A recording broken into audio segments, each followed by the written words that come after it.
Hi, cost of cleaning. In Yorkshire, we tend to say how much whenever asked the cost. So, here are a few factors that influence the cost of cleaning your parts. Firstly, the part itself.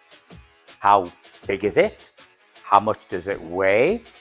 The complexity of the part. Is it smooth? Has it got lots of internal chambers? The frequency of clean, the volumes of clean, how dirty is it to start with, how clean you want it to end up.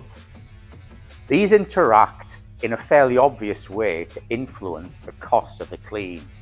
The more there are, the lower the cost. The higher the level of cleanliness required, the higher the cost. The more complex cleaning process, the higher the cost. And then there's the cleaning process itself.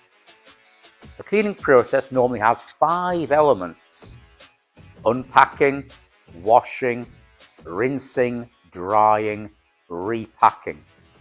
Each of these elements will have 3 parts to it: the machinery involved, the people involved, and the process involved.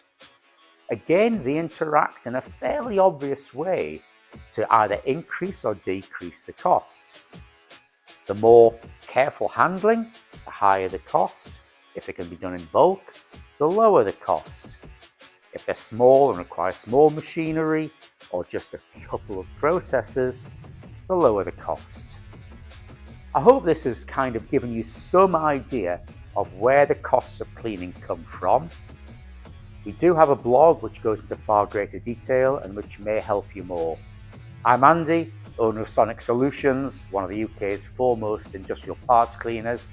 Thanks for listening, and if we can help, I'd love to hear from you.